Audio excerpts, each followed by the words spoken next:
We are here with Abhorsen, who is the manager for SK Gaming. Would you like to introduce yourself? Yeah, like you say, I'm Abhorsen from SK Gaming. I'm in charge of managing the team as well as production for anything League of Legends on the SK website. Very cool. So I guess we'll just go ahead and bite right into the shark that is swimming around everything. Why exactly did Wicked leave SK Gaming? Is there a Well, specific reason?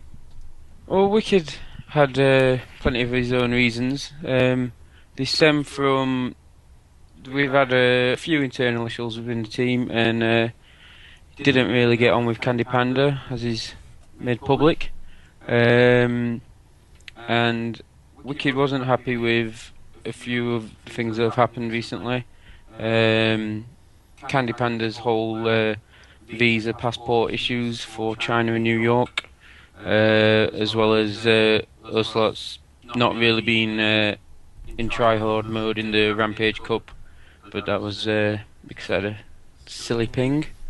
So it kind of put him off, and it just general bit of tension, and Wicked decided that he no longer wanted to be part of SK. Okay.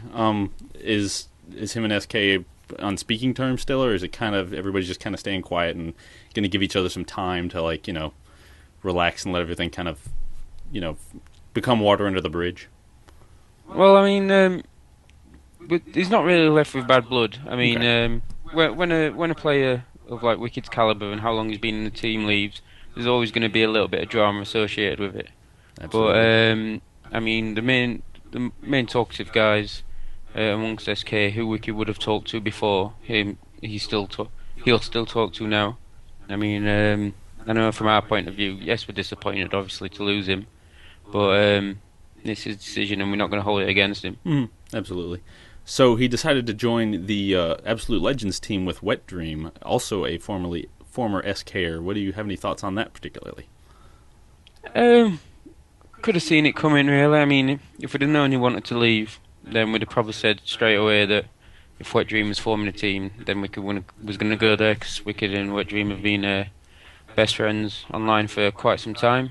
I Okay. mean, a little bit disappointed that it was within hours of him announcing on their site, which was a little bit of a ball ache for us, that he was leaving. I mean, kind of suggests that something was afoot before, hmm which is I don't like. I'm not a big fan of the whole secrecy kind of thing. I mean, if people have got something planned or a problem, I'd rather them just say it out in the open. Yeah.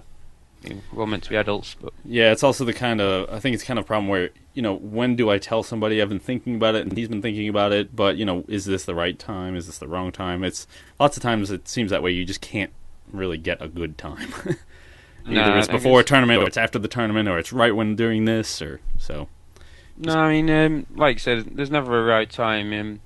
It's quite a big move for Wicked actually, because by leaving, obviously, he forfeits his place in the IEM Grand Finals with SK. hmm So, I mean, the team that they've formed looks like it's got a hell of a lot of potential. So, I do think they'll do well in the IEM Kiev qualifiers.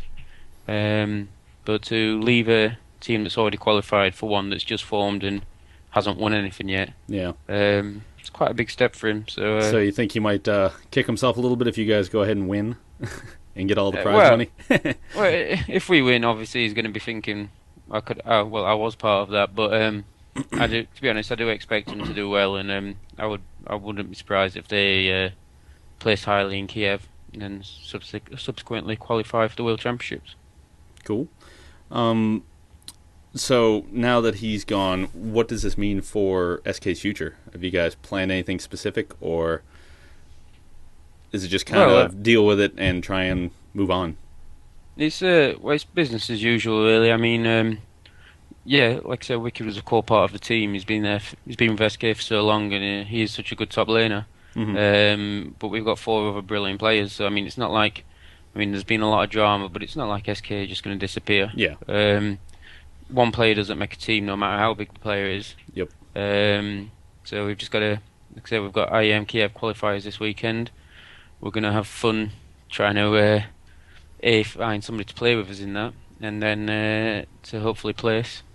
But Yeah, no, it's going to be business as usual. It's been an interesting week, but at the end of the day, we're still a team. We've still got us places. We've still got results to get. So Yep. Still got to keep pounding the pavement, as the exactly, saying and goes. SK won't let us just fall over. No, no. So being the manager of SK, does this, how does this affect your job, and does it make you have? Does this give you a lot more work all of a sudden because you just kind of have business as usual when everybody's happy, but when somebody leaves, then you have to start searching for another player, managing windfalls, stuff like that. So what does this Well, mean for you? it for me personally, it doesn't affect it majorly because I mean I'm only a mid-yellow player, so it's down to the players who they think will fit in, and so who they can replace Wicked with. Mm-hmm. So that role totally falls to them really. I mean, I'm not going to say pick him, pick him. I might mention a name if I feel there's somebody that they might have overlooked, but at the end of the day, they play far more LoL than I've got time for, Yeah. and they know their lineup and the players far better than anybody else. Yep. So something like this, it doesn't create too much, any extra work really. Okay. It's just dealing with the fallout and making sure that SK aren't misrepresented. Cool. Do you guys have any particular plans for who you might replace him with? Anything you can tell us about? Um, I can't mention any names, but we must have mentioned about 10 to 15 players in this past week. Well, since Sunday. I've even had people tell us, "Oh, I know your fifth is going to be," which we'd love them to tell us because we haven't got a clue really. Yep. But we've started putting feelers out with a few players, seeing if anybody's interested, and obviously finding interested parties isn't really the difficult part. Right. It's but we've started trialing a couple of people tonight actually. Very cool. We'll probably have somebody feature in because we've got a clan-based match tomorrow. We'll probably have somebody plays a fifth for us then. And then obviously, if we're in the IEM qualifiers this weekend, we'll need somebody to play fifth for us. I don't fancy doing it. Yeah, we're just trialing at the moment, and I mean, at this level, every player that we invite to trial, people have heard of. So, but there's no big shocks on the cards or anything yet at the moment. We're just looking who's available and who we think could fit with us and who's got the right attitude. Okay. Very cool. Now you were mentioning that he's got some problems with Candy Panda. Many have said that Candy Panda's pretty abrasive as a teammate in general. So, what do you have any ways of, I don't know, seeing anything to do with that? Well, with Candy, he's not abrasive as such. He's really really quiet. The biggest problem we have with him is getting him to talk. I mean, with the visa issues, etc.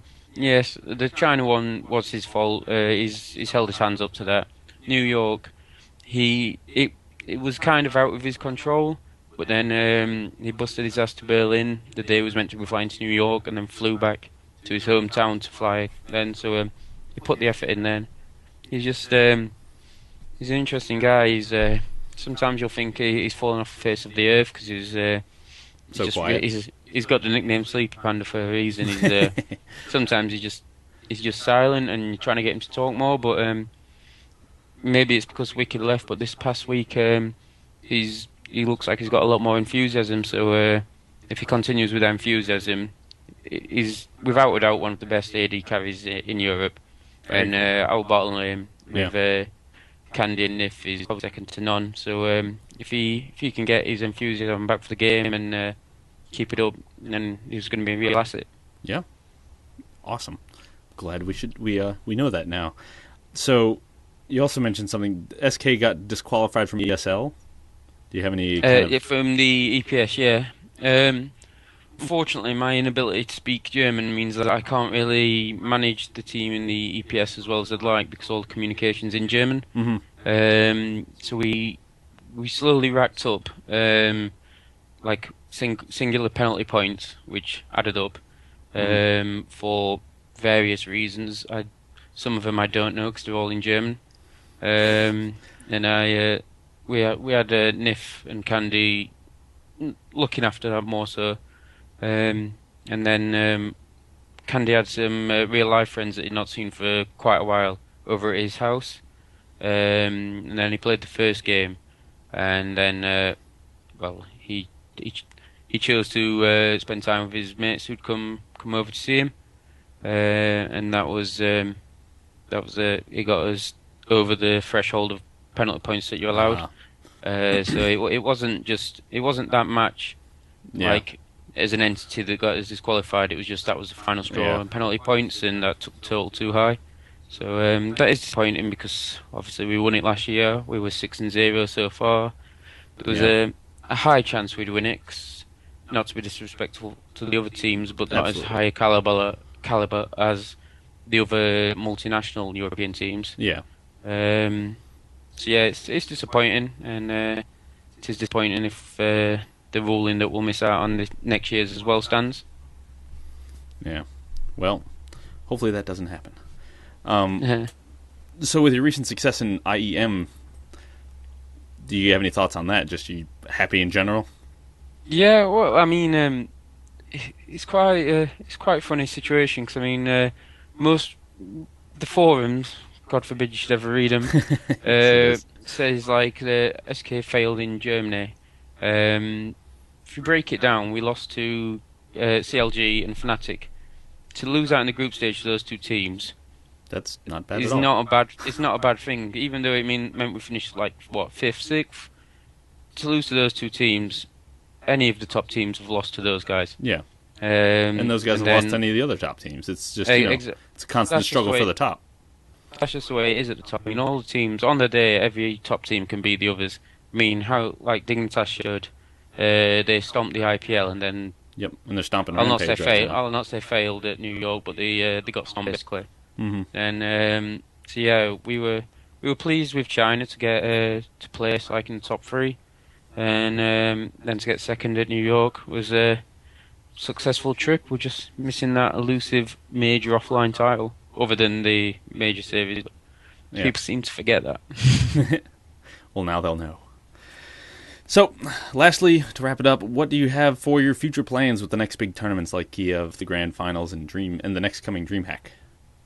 We're with Kiev. We're going to participate in the qualifiers, all being well. We need to get us 5th, etc. Mm-hmm. We're not guaranteed a place in the World Championships, but we're pretty close. So obviously the major next offline event will be the Grand Finals in Hanover. But that's a couple of months away, which may as well be light years away at the moment. Yeah. The next DreamHack event for League of Legends isn't till next summer, so it's even further away, so I'm not sure yet. Okay. Well, sweet. Thank you very much for joining us. And quite all right. You know what? I totally forgot to put your nameplate on there. I will do that right now so people can know where to find you. They can find you on Twitter. Where else can they find you besides Twitter?